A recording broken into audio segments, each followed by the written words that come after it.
നൂറെ വാപ്പച്ചിക്ക് ഇപ്പൊ എങ്ങനെയുണ്ട്? ഡോക്ടർ എന്തെങ്കിലും പറഞ്ഞായിരുന്നോ?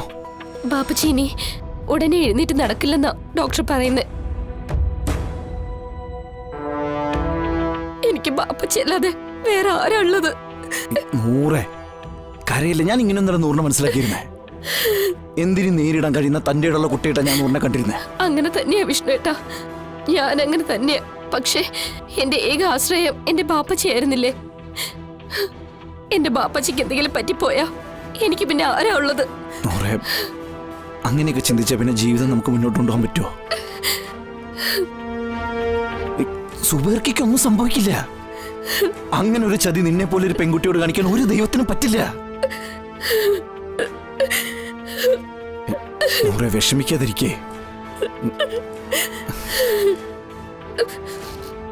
വിഷ്ണുട്ടൻ പറഞ്ഞായിരുന്നു കുളിമുറിയിൽ കാല് തന്നെ വീണതാ അല്ലേ?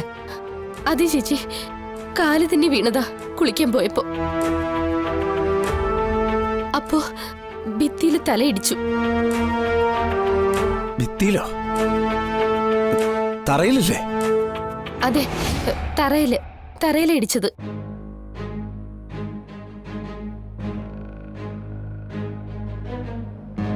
അപ്പോ ഇതിനു മുമ്പ് സുബൈറിക്കാക്കിയ തലചുറ്റലോ തലകറക്കോ അങ്ങനെ എന്തെങ്കിലും ഉണ്ടായിട്ടുണ്ടോ?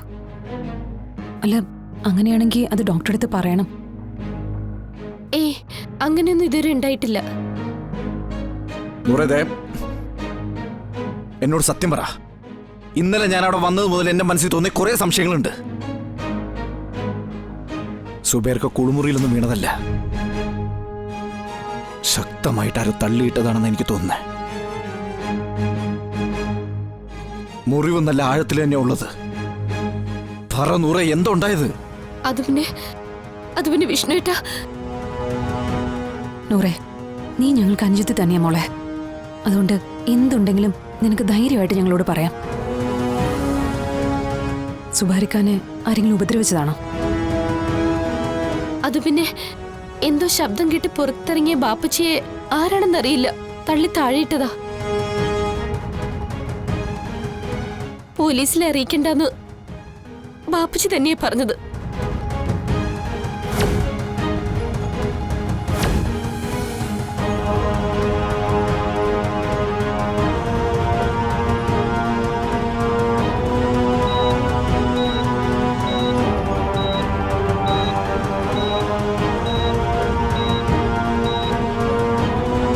വിഷ്ണുട്ടാ, എന്തൊക്കെയായി നൂറ് പറയുന്നത്?